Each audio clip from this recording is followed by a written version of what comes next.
Good afternoon, my fellow yogic travelers. I'm mighty glad to be alive today, and I hope that you are too as we continue to live, laugh, love, learn, linger, live the life we love. Today is Thursday, so it's my story day.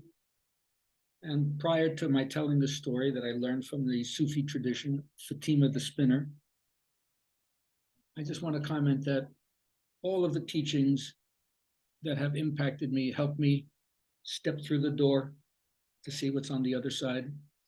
As my teachers have said, wait, make sure that before you step through the door, you realize that if you do, your life as you know it now will be forever changed and you cannot go back. You ready? So this is my invitation for you to step through the door.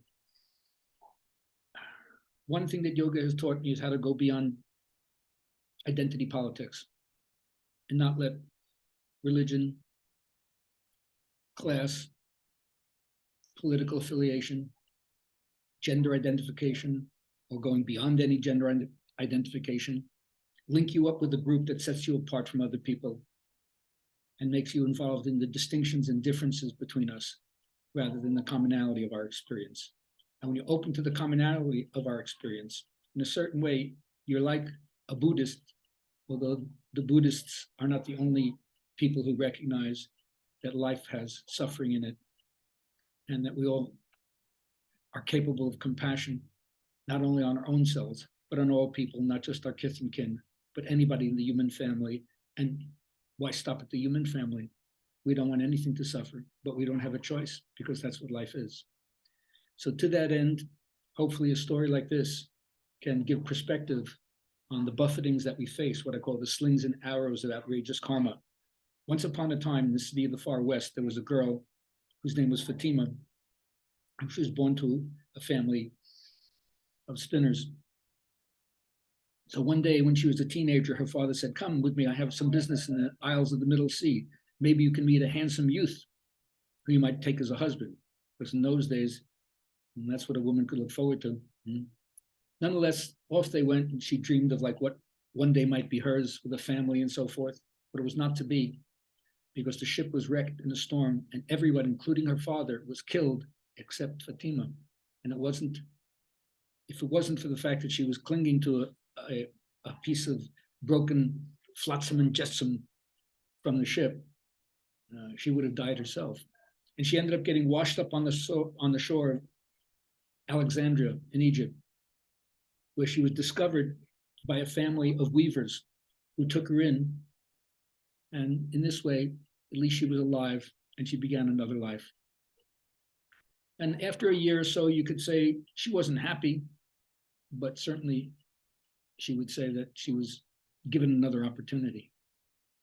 And so one day, while she was walking on the beach with some friends, a band of slavers, pirates, came on, captured her and her friends, and took her away to Istanbul to sell in the market as a slave. Now her life collapsed a second time. When she was at the market, there was a buyer there who saw the dejected look on her face and thought to himself, maybe if I buy her and make her a serving maid for my wife, she'll have a better life than who knows what would happen to her if she was bought by somebody else, sex trafficking or something even worse.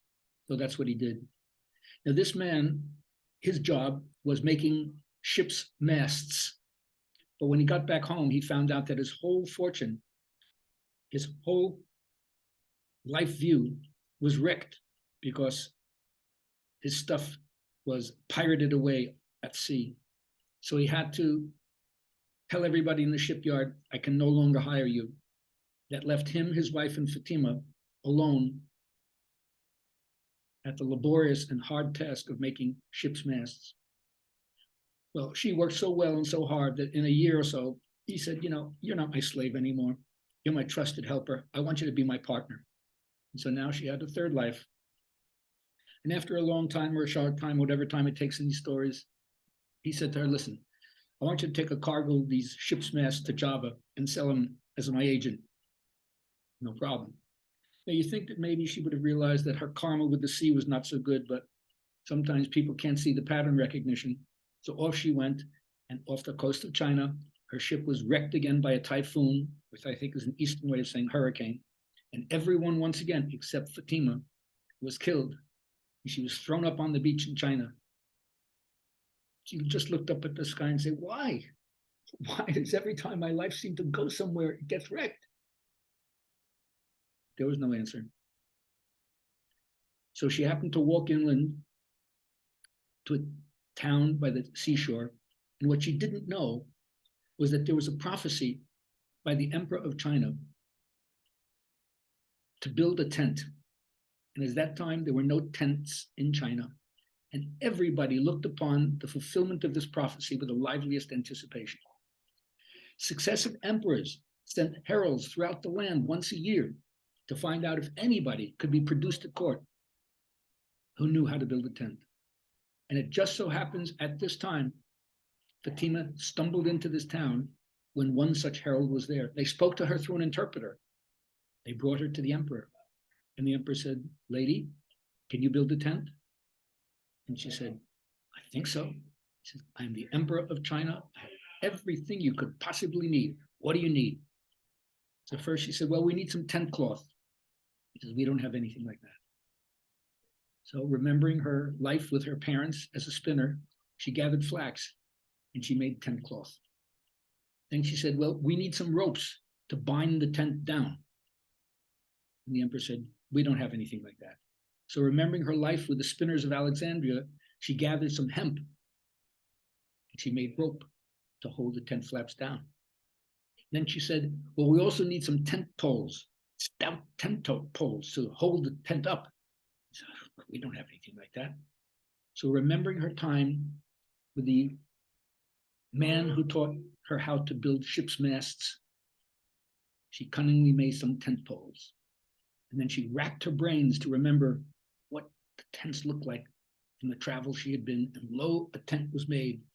When the Emperor of China saw this marvel, he said, lady, you can have anything you want. She chose to marry a handsome young prince and stayed by his side in wealth and comfort for the rest of her life. And so the moral of the story is what seemed to be not just an unfortunate, but a catastrophic tragedy at one time in her life turned out to be an essential ingredient in the making of her ultimate happiness. What had seemed to be a tragic, catastrophic moment in one part of her life turned out to be an essential ingredient in the making of her ultimate happiness.